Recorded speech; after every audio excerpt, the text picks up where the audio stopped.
Bonjour, aujourd'hui je vais te parler des vagues émotionnelles. Je m'appelle Delphine Mora et je suis exploratrice en voyage intérieur pour aller plonger au cœur de soi, pour apprendre à mieux se connaître, pour mieux vivre ensemble.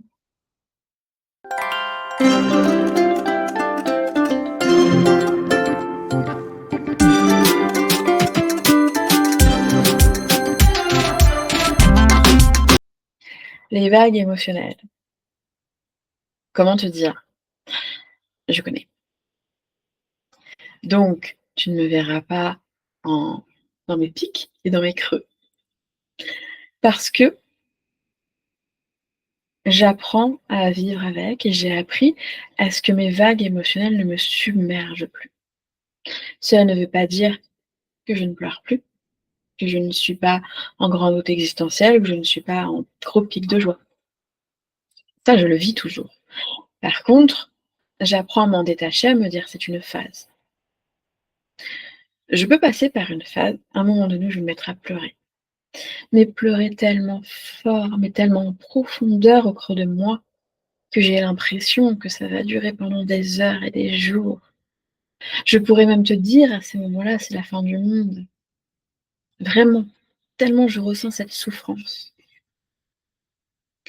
Et puis après avoir vidé, accueilli, à un moment donné, ça bascule. Ça bascule parce que j'ai décidé d'accueillir cette émotion, de ne pas la mettre sous le tapis, accueillir cette souffrance.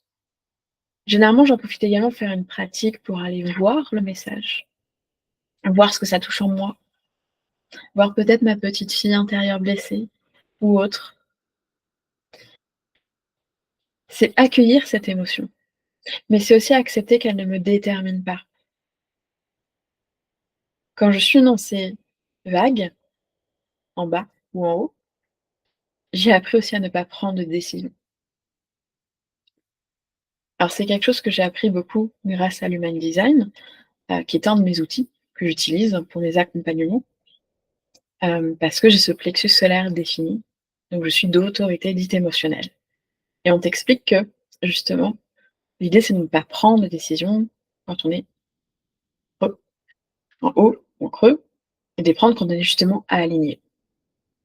Parce que typiquement, tu as une invitation, tu fais: «Ouais!» Tu dis: «Oui» et 1 heure, 2 heures après, 2 jours après, tu fais: «Ah non, j'ai pas envie». Et j'ai dit: «Oui» parce que ça lui faisait plaisir à ce moment-là. J'ai cru que ça me faisait aussi plaisir, mais en fait, là, c'est pas OK en ce moment. Et là, tu te dis: «Eh mince, comment je vais me sortir de ça?» C'est accueillir aussi que moi, je peux avoir plein d'émotions dans la même journée. Et longtemps, on m'a dit que j'étais pas normale. Longtemps, on a attendu de moi que je m'aplatisse. Longtemps, moi-même, j'ai tenté de m'aplatir pour rentrer dans le moule, pour répondre à ce que je pensais qu'on attendait de moi, pour être aimée. Ça n'a pas marché. Avec ce sentiment que quoi que je fasse, l'autre ne me comprenait toujours pas.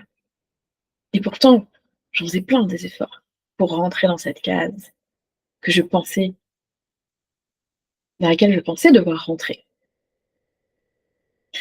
Et en fait, non, c'est d'accepter que je me vois comme, je dis un arc-en-ciel émotionnel, mais comme ça pourrait être un tourbillon émotionnel. Je peux passer par toutes les phases au cours d'une même journée. Alors oui, ça peut être impressionnant, ça peut susciter de l'incompréhension, mais quand on se connaît soi, quand on peut mettre des mots dessus, là, ça ne va pas. Que tu saches pourquoi ou non, que tu as envie d'en parler ou non, peu importe, ça t'appartient. Là, ça va pas. Là, j'ai besoin d'aller pleurer.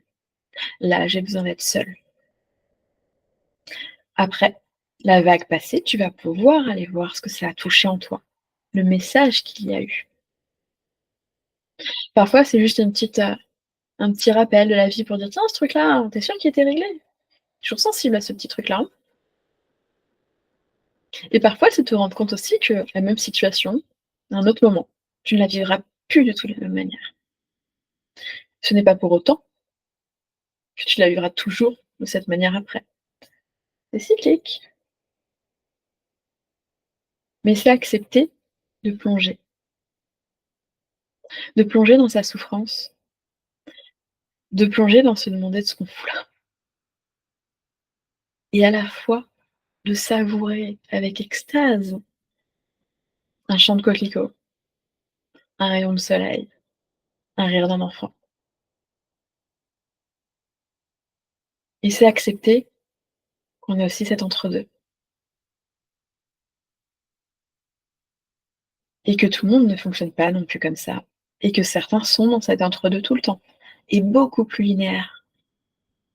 Ils sont pas pour autant moins passionnés, ils sont pas pour autant plus équilibrés non plus. Nous avons juste tous des fonctionnements différents et plus tu acceptes le tien, plus tu comprends le tien, plus tu te mets des limites saines et que tu mets des limites à l'autre et tu expliques. Et si chacun faisait ça,